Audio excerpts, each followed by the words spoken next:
I'm your host, Annie Bowles, and this is News du Jour.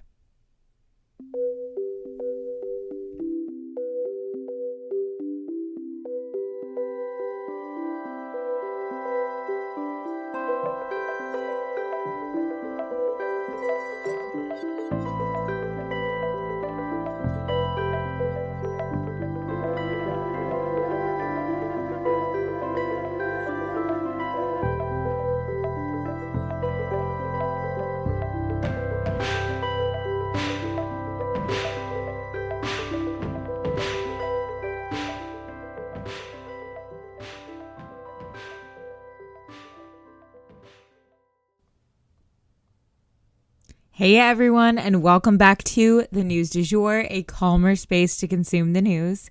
So I wanted to remind everyone again that next Monday we will not have an episode, as I do take Christmas off to be with my family, just as a heads up.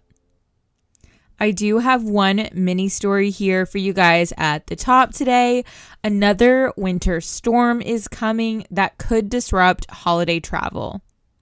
This storm is set to hit New England, the Great Lakes, and Central Appalachians. So if you live in one of those areas, tune in to your local weather channels or get your weather on your iPhone and check before you travel. But a lot of areas, even outside of those areas, will be experiencing very deep cold temperatures through Christmas this year. I definitely know here in Oklahoma City, we're set to have almost negative, and last night it was showing negative temperatures for a few days. So definitely tune in and just be aware, because it's going to drop really, really cold soon. And for our first story today, of course, we are touching on the January 6th committee, which has had some really big traction. The January 6th committee met yesterday to conclude their 18-month-long proceedings as the 2-year anniversary draws near and the House prepares to flip. The meeting was pretty eventful, the culmination of many, many months of investigative work, interviews of over 1,000 witnesses, 10 public hearings, and more. The committee voted unanimously to refer President Trump to the Justice Department for the crimes of inciting an insurrection, as well as conspiracy to defraud the United States, obstruction of an act of Congress, and at least one more federal crime.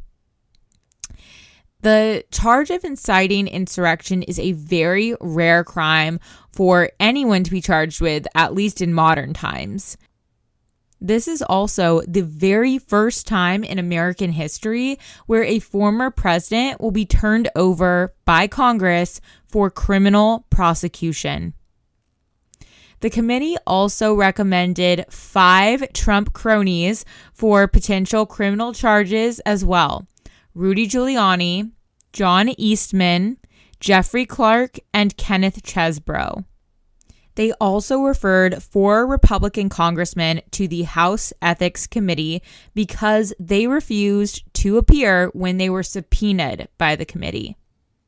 They also asked the Department of Justice to look into a number of witnesses who they stated had been, quote, less than forthcoming, end quote.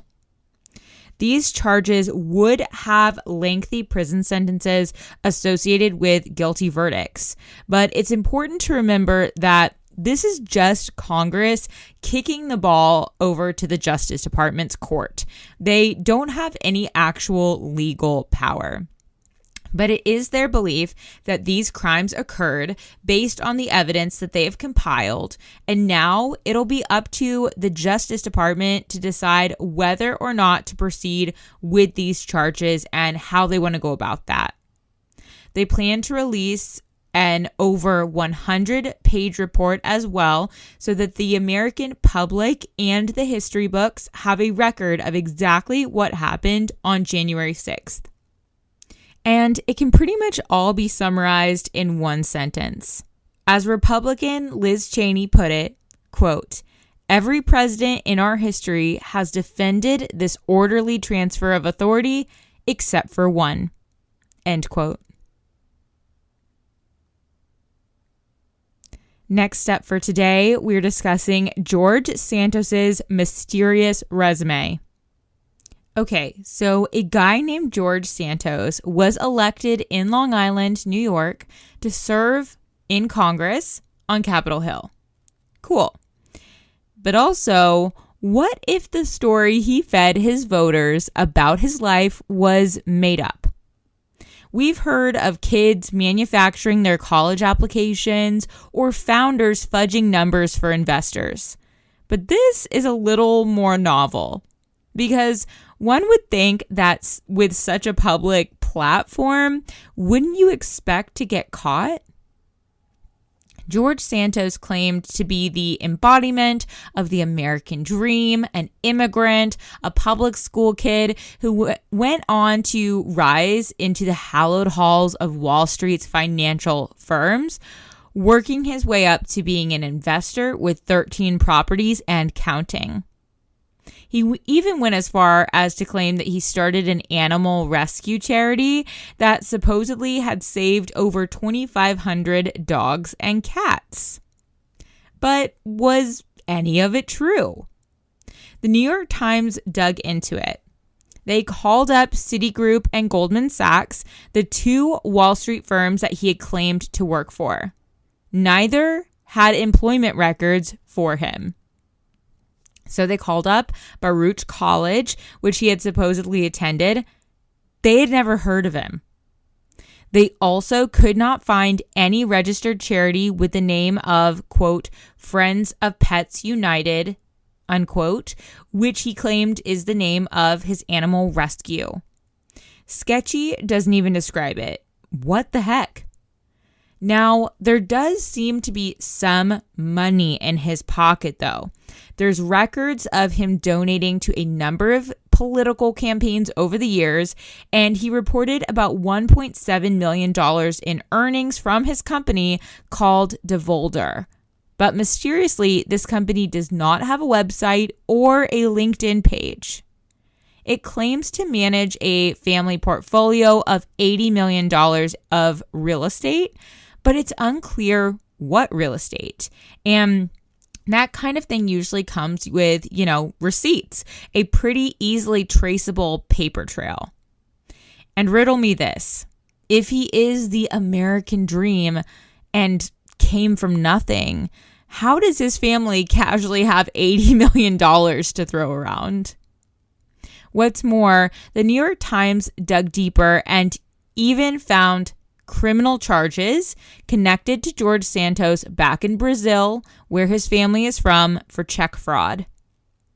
Many are now worrying that this man is some type of talented Mr. Ripley, making up his entire identity. But authorities will likely look into the matter now that the New York Times has published their expose, so we'll see and we'll keep you posted. Next up, we have just a couple Musk dates for you guys, Elon Musk dates. So in the first update, we are discussing the fact that he put out a poll to see if he should step down as Twitter's CEO. So yes, it's true.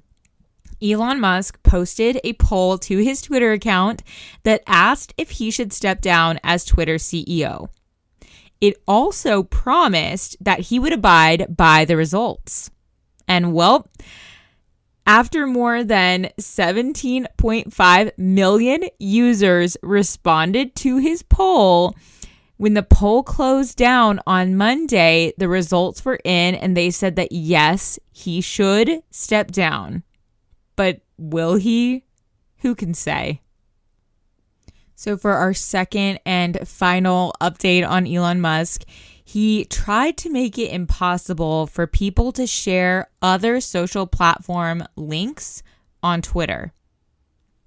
So Elon Musk just the other night made moves to block anyone from sharing other social media platform links or usernames on Twitter.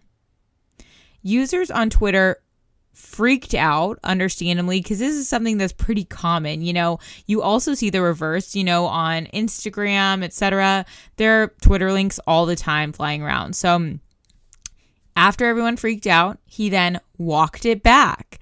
And he also reinstated all the journalists' accounts that we reported yesterday had been suspended. And again, he did so without any reasoning or explanation. So let's just say things are getting weirder and more chaotic over there, if that even seemed possible at all. He was also seen at the World Cup final in Dubai with Jared Kushner.